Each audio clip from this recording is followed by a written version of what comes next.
이번 시간에는 자습서 299쪽 내 유년의 울타리는 탱자나무였다라는 수필을 하겠습니다. 이 글은 탱자나무에 얽힌 유년 시절의 체험을 바탕으로 삶에서 고통이 갖는 의미에 대해 성찰하고 있는 수필입니다. 어린 시절 글쓴이는 탱자 가시에 찔리는 경험을 하면서 가시가 나쁜 것이라고만 생각을 하게 됩니다. 후에 아버지의 말씀을 듣고서 가시가 생명체 스스로 자신을 보호하기 위한 수단임을 알게 됩니다. 그런데 외부의 위험으로부터 자신을 보호하기 위한 가시가 자기 스스로에게도 상처를 주고 있다는 것을 발견하게 됩니다. 글쓴이는 그 사실에 알 수 없는 슬픔을 느끼고 점차 어른이 되면서 그 슬픔의 의미를 조금씩 깨닫게 됩니다. 누구나 마음속에 있는 가시는 삶을 힘들게 하는 역경, 고난, 육체적인 장애, 환경적인 어려움 등이고 그 가시들이 인생을 아프고 힘들게 하지만 결국에는 힘든 삶을 이겨내고 존재의 가치를 높여주는 힘이 되곤 한다는 사실을 깨닫게 됩니다. 즉, 이 글은 지금 당장은 굉장히 우리를 힘들게 하고 우리의 삶을 불행하게 만드는 것처럼 보이지만 결국 우리의 삶을 보다 겸허하고 가치 있게 만드는 것, 그것이 바로 가시가 갖는 의미임을 이야기하고 있습니다.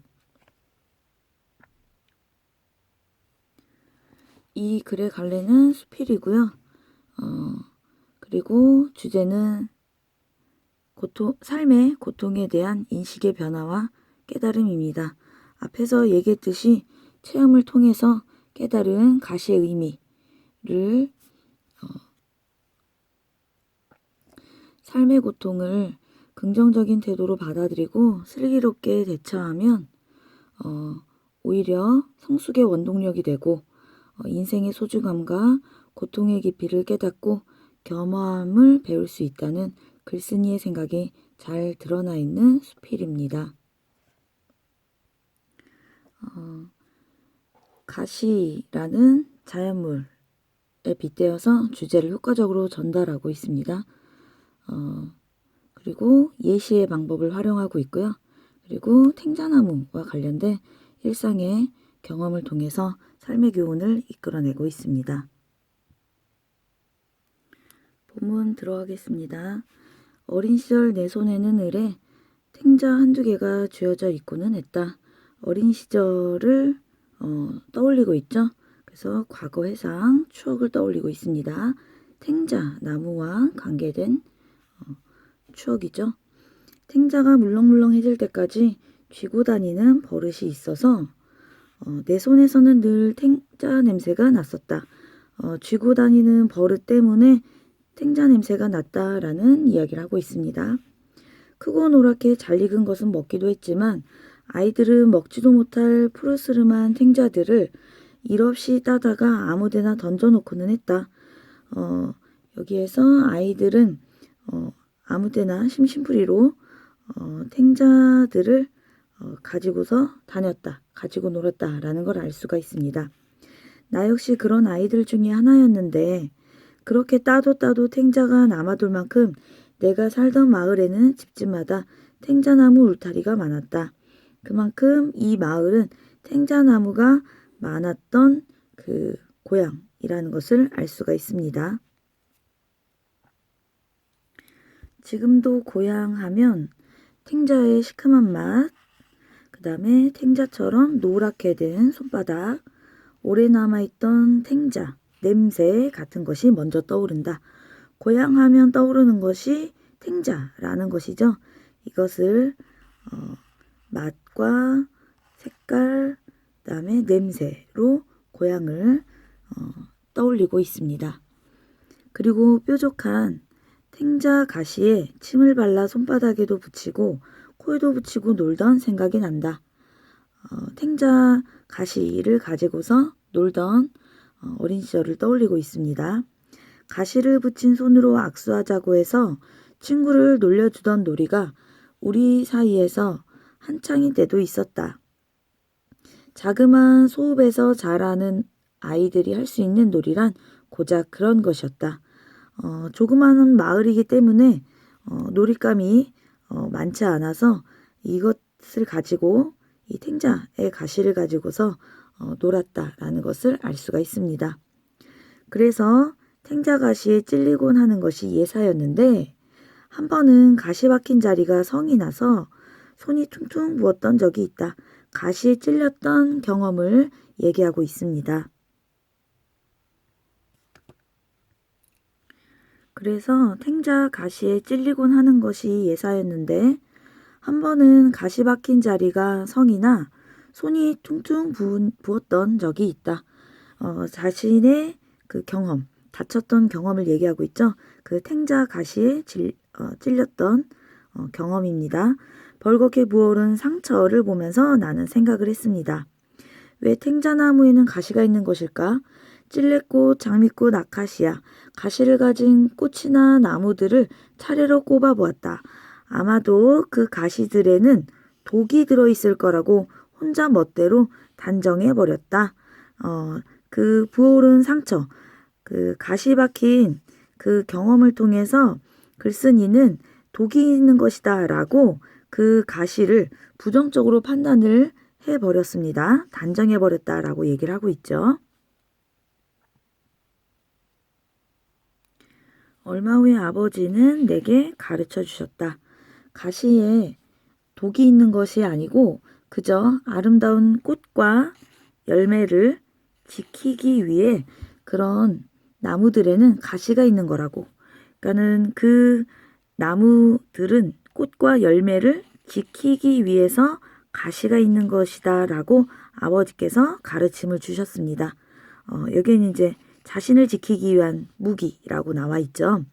다른 나무들은 가시 대신에 냄새가 지독한 것도 있고 나뭇잎이 아주 써서 먹을 수 없거나 열매에 독성이 있는 것도 있고 모습이 아주 흉하게 생긴 것도 있고 등등등의 다른 나무들도 자기 자신을 보호하기 위해서 지키기 위해서 이런 것들 방어, 무기가 있다라는 것을 예를 들고 있습니다. 이렇게 살아있는 생명에게는 자기를 지킬 수 있는 힘이 하나씩 주어져 있다고 아버지께서는 가르침을 주셨습니다. 그래서 글쓴이는 독이 있을 거라고 부정적으로 멋대로 단정해버렸던 그 생각을 아버지의 가르침을 통해서 이제 부정적인 생각이 바뀌게 되는 것이죠. 그러던 어느 날 탱자 꽃잎을 보다가 스스로의 가시에 찔린 흔적을 발견하게 되었다. 그러니까 탱자가 그 가시에 스스로 다친 흔적을 보게 된 것입니다. 탱자 꽃잎을 보다가 가시에 찔린 흔적을 발견하게 된 거죠. 바람에 흔들리다가 제 가시에 쓸렸으리라. 꽃잎이 바람에 흔들리다가 가시에 꽃잎이 상처를 입은 것을 말하는 상황이죠. 그 가시는 자기를 지키기 위해 있는 거라고 했잖아요. 그것이 스스로 자기를 지키기 위한 방어의 무기인 것이 자기 자신을 다치겠다라는 것은 역설적인 그런 상황을 낳게 되는 거죠. 스스로를 지키기 위해 주어진 가시가 때로는 스스로를 찌르기도 한다는 사실에 나는 알 수 없는 슬픔을 느꼈다. 그걸 어렴풋하게 느낄 무렵 소읍에서의 내 유년은 끝나가고 있었다. 명확하진 않고 어렴풋하게 느낄 무렵에 유년기가 끝났다라고 얘기를 하고 있습니다. 탱자나무 가시에 얽힌 나의 경험을 얘기하고 있습니다.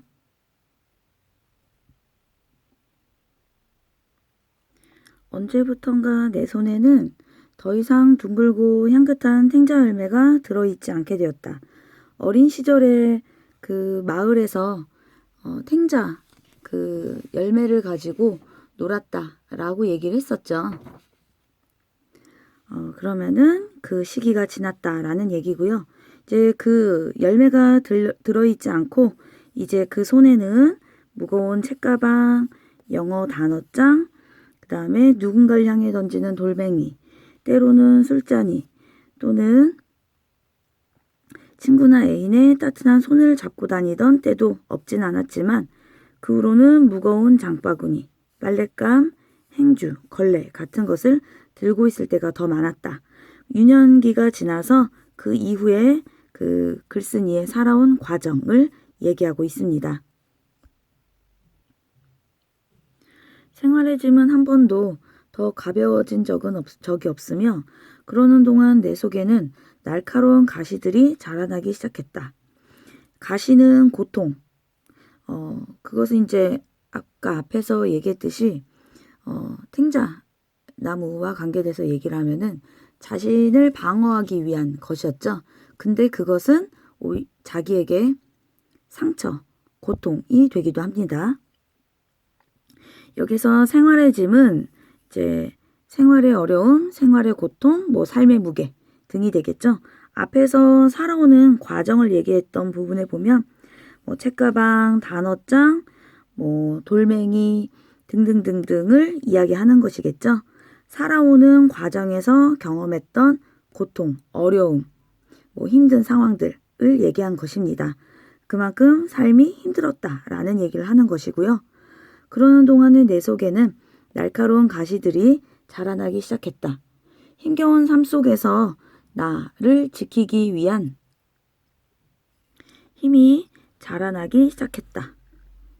가시는 꽃과 나무에게만 있는 것이 아니었다. 세상에 또는 스스로에게 수없이 찔리면서 사람은 누구나 제 속에 자라나는 가시를 발견하게 된다. 앞에서 꽃과 나무에게만 있는 건 아니다 라고 얘기를 했죠. 스스로에게 수없이 찔리면서 제 속에서 자라나는 가시, 그러니까 삶의 어려움, 고통, 인생을 살아가면서 나 자신에게 가시가 생기게 된다.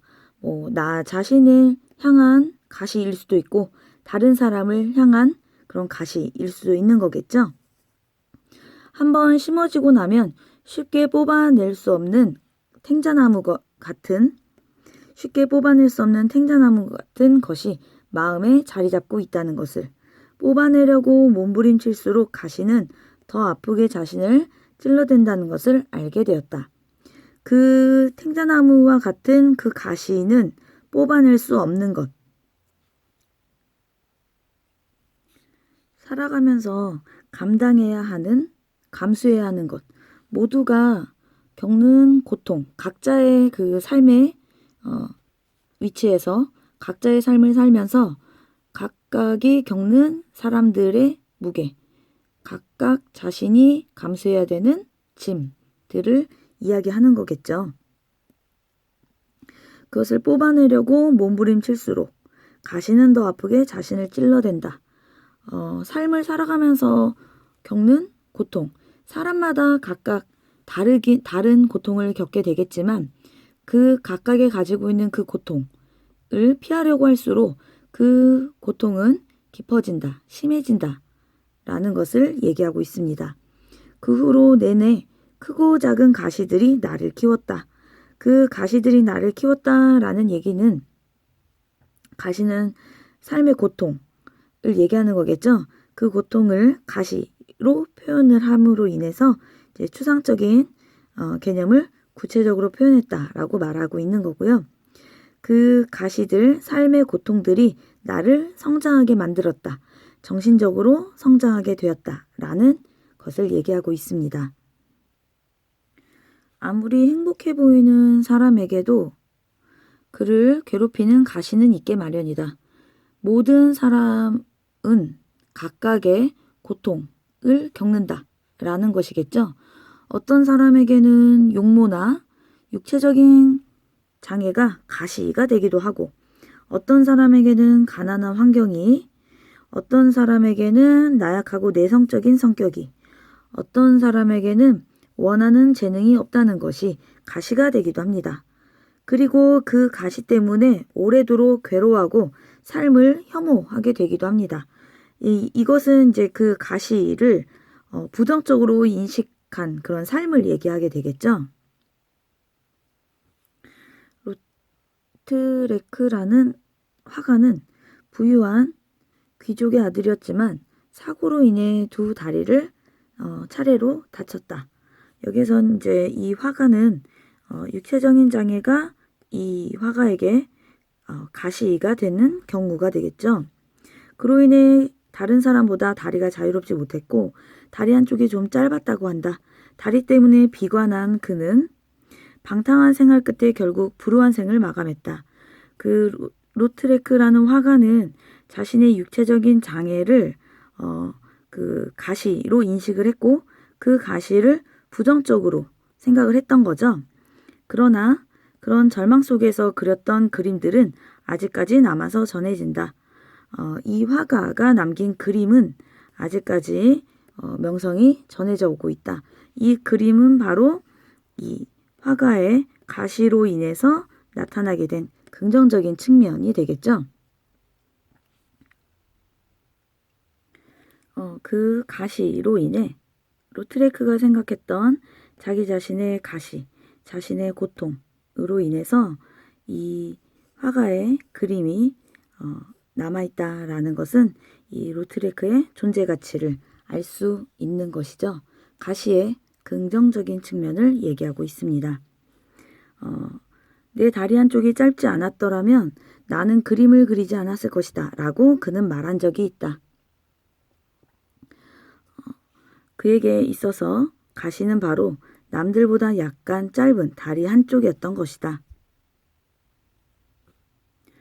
그 자신의 그 고통, 자신의 가시를 그림으로 승화한 것이 되겠죠. 그림을 그림으로써 자신의 부정적인 측면을, 단점을, 자신의 겪는 고통을 승화하고 있습니다.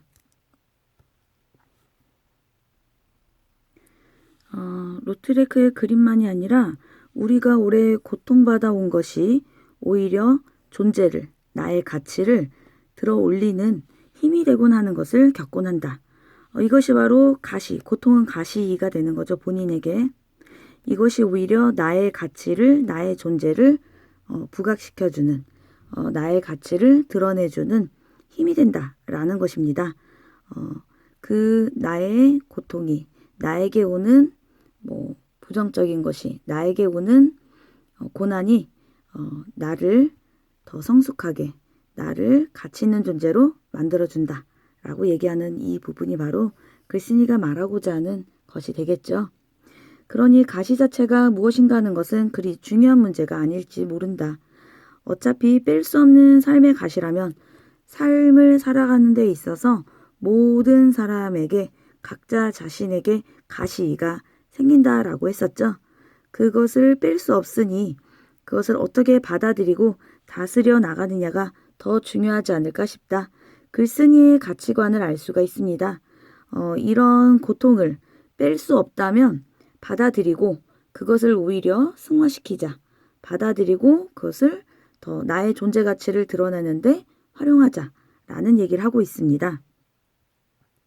그것마저 없었다면 우리는 인생이라는 잔을 얼마나 쉽게 마셔버렸을 것인가. 인생의 소중함과 고통의 깊이를 채 알기도 전에 얼마나 웃자라 버렸을 것인가. 가시, 삶의 가시가 있음으로 인해 내가 인생의 소중함이라던가 고통의 깊이라든가 이런 것들을 알게 되는 것이다. 그래서 인생이라는 것에 대해서 깊이 있게 깨달아가고 알아간다 라는 것을 얘기하고 있는 문장입니다.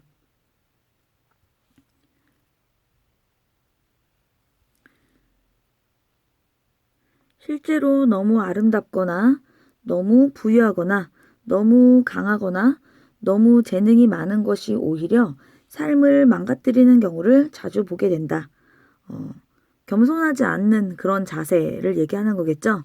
모든 것을 갖추고 있다 보니 인생의 소중함이나 인생의 깨달음, 깊이 이런 것들을 알지 못하는 그런 삶을 얘기하는 것입니다. 그런 점에서 사람에게 주어진 고통, 그 날카로운 가시야말로 그를 참으로 겸허하게 만들어줄 선물일 수도 있다. 가시가 있기 때문에 자만하지 않고 겸허하고 인생이라는 것을 소중하게 받아들이고 고통을 받아들임으로 인해 경험해 나감으로 인해 인생의 깊이에 대해서 나의 삶의 가치에 대해서 더 많이 깨닫게 된다라는 것을 얘기하고 있습니다.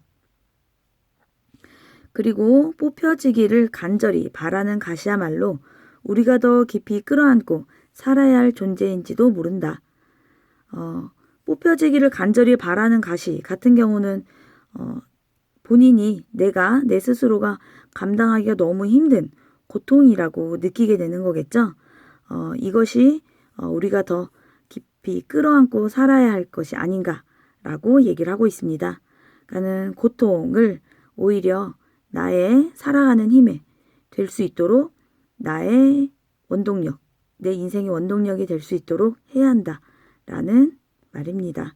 그래서 그것을 오히려 이제 고통을 긍정적인 것으로 받아들이자라는 측면으로 해석을 할 수 있기 때문에 여기에 이제 역설적인 인식이라고 써 있는 것입니다.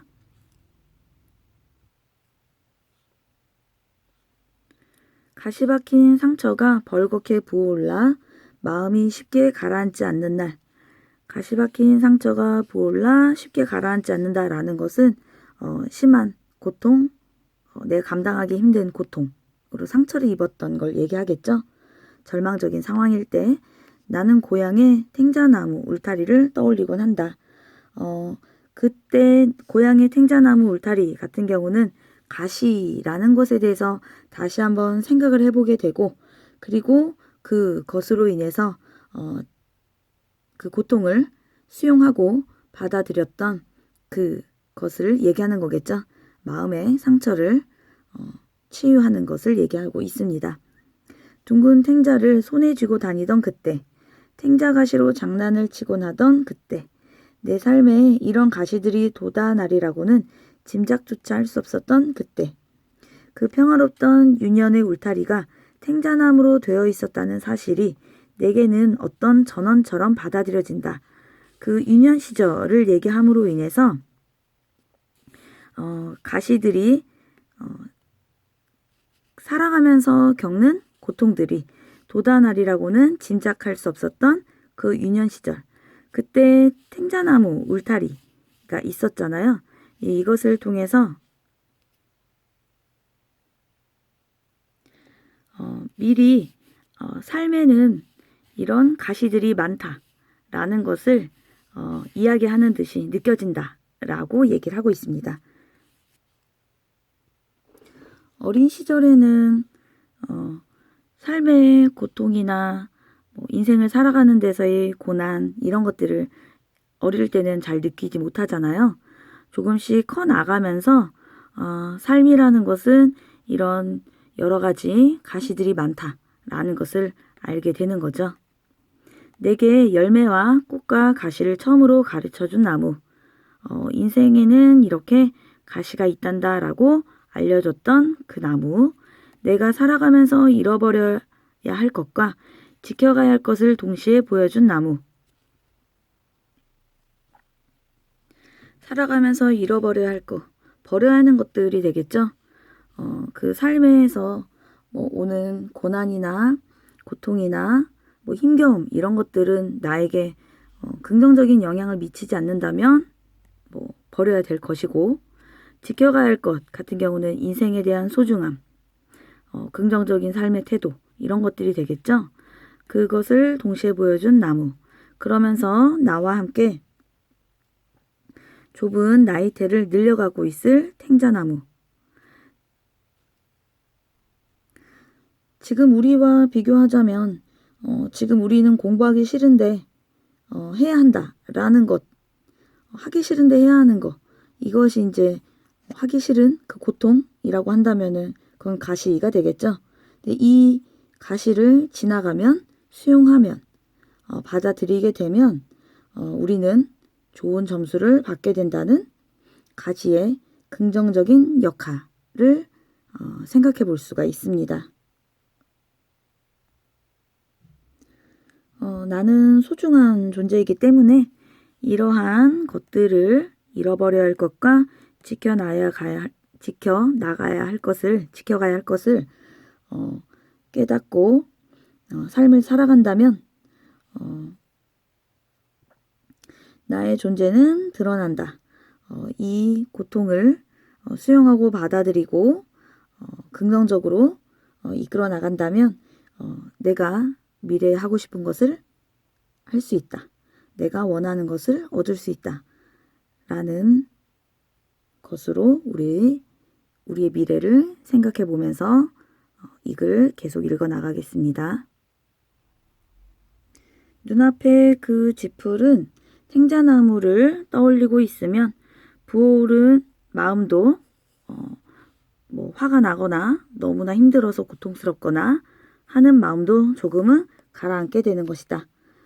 방금 얘기했듯이 지금 공부하는 상황을 가시라고 여기는 친구들이 있다면 이것을 받아들이고 그 눈앞에 지푸른 탱자나무를 떠올리고 있으면 우리는 그 뒤에 얻게 될 좋은 점수, 많은 칭찬, 즐거움, 행복함을 떠올리게 된다면 지금의 감정은 부어오른 마음은 가라앉게 되겠죠.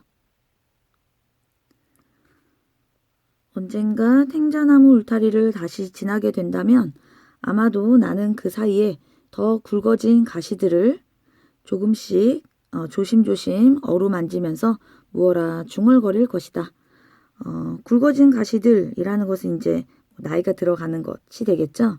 나도 그리고 탱자나무도 굵어진 나이가 든 것을 얘기하는 것이고 어루만지면서 중얼거릴 것이다 라는 얘기는 나와 그 탱자나무와의 교감을 얘기하는 거겠죠. 그러고는 오래전에 잃어버린 탱자 하나를 슬그머니 따서 오래전에 잃어버린 것은 유년 시절을 얘기하겠죠. 지나가 버린 것. 주머니에 넣고는 그 푸른 울타리를 총총히 떠날 것이다. 유년 시절에는 탱자 열매를 가지고 놀았을 때 그 탱자나무 울타리로 둘러져 있었다라고 얘기했었죠. 아까 마문단에서 봤던 이 부분이 되겠죠. 유년의 울타리가 탱자나무로 되어 있던 그곳을 총총히 떠날 것이다 라고 얘기를 하고 있습니다. 나이가 들고 나서 탱자나무를 보며 총총히 그 울타리를 떠날 것이다 라고 얘기를 하고 있죠.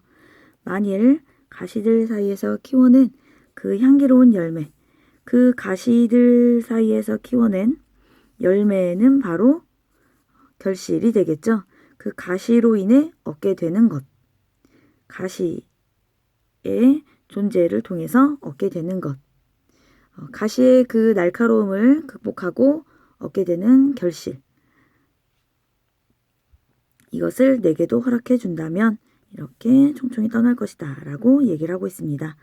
그래서 그 탱자나무 가시, 탱자나무를 떠올리면서 그 자기 자신을 스스로를 방어하는 가시, 그것이 오히려 자기에게도 해가 되는 그 가시를 떠올리면서 글쓴이는 인생의 깨달음을 얻고 있습니다. 고통이라는 것을 긍정적으로 수용하자. 그러면 그 마음으로부터 고통스러운 마음, 부어오른 마음이 치유가 된다라고 얘기를 하고 있습니다. 인간 삶 속에서 가시의 예와 그리고 부정적인 영향을 얘기하고 있습니다. 가시에 대한 글쓴이의 깨달음, 삶의 태도, 글쓴이의 깨달음, 존재의 가치를 들어올리기는 힘이 된다. 인생의 소중함 그리고 고통의 깊이를 알게 된다. 사람을 겸허하게 만들어준다. 그래서 자신의 약점이나 상처를 잘 다스려서 발전시키자. 수용해서 이겨나가자 라는 걸 얘기하고 있습니다. 자신의 약점이나 상처를 부정하거나 외면하지 말고 긍정적으로 수용하고 잘 다스려 삶을 발전시켜 나가는 태도가 필요하다. 앞에서 말했던 그 화가의 경우를 예로 들었습니다. 글쓴이는 자신의 경험을 바탕으로 가시에 그 탱자나무 가시와 관련된 얘기였죠. 이걸 바탕으로 해서 가시에 의미를 부여했어요. 가시는 삶의 고통. 그래서 글쓴이의 성찰과 깨달음을 주고 있는 수필입니다.